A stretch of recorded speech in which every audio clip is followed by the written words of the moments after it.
आज हम भाषा के विषय में जानेंगे। भाषा क्या होती है, भाषा के कितने भेद होते हैं, उनकी परिभाषा क्या होती है।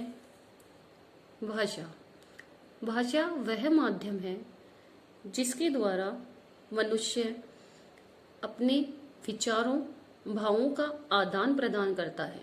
जब मनुष्य अपने विचारों या भावों को पढ़कर, लिखकर, बोलकर तथा सुनकर समझता है या समझाता है, वह माध्यम भाषा कहलाती है। जैसे अभी हम बोल रहे हैं, मैं आपको समझा रही हूँ कि भाषा क्या होती है और आप मेरी बात सुन रहे हैं, और जो ये लिखा हुआ है उसे हम पढ़ रहे हैं, और मैंने ये लिखकर लिखने के माध्यम से और बोलने के माध्यम से आपको समझाया है, यही भाषा कहलाती है। भाषा के दो रूप होते हैं, मौखिक रूप और लिखित रूप। मौखिक रूप क्या होता है? मौखिक भाषा किसे कहते हैं? जब मनुष्य अपने विचारों और भावों को बोलकर तथा दूसरों के विचारों भावों को सुनकर समझते हैं, वह भाषा का मौखिक रूप कहलाता है।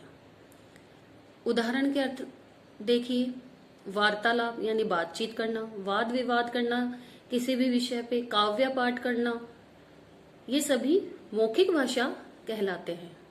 इसे हम दूसरे शब्दों में बोल सकते हैं, मुख से उच्चारित भाषा मौखिक भाषा कहलाती है। भाषा का दूसरा रूप होता है लिखित भाषा। जब मनुष्य अपने मन के विचारों भावों को लिखकर प्रकट करता है तथा दूसरों के विचारों भावों को पढ़कर समझता है, वह भाषा का लिखित रूप कहलाता है। उदाहरण, पत्र। हम पत्र लिखते हैं और जब हमें किसी का पत्र प्राप्त होता है तो हम उसे पढ़ते हैं। समाचार पत्र, अखबार, लेख आदि।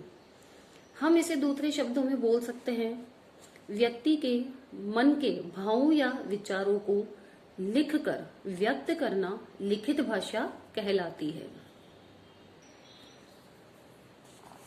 भाषा के अन्य रूप भी हैं, उसे भी हम जान लेते हैं। मातृभाषा, राष्ट्रभाषा, राजभाषा। मातृभाषा क्या होती है? मातृ प्लस भाषा, अर्थात माँ द्वारा प्राप्त वह भाषा जिसे बालक अपनी माँ तथा परिवार द्वारा सीखता है, उसे मातृभाषा कहते हैं।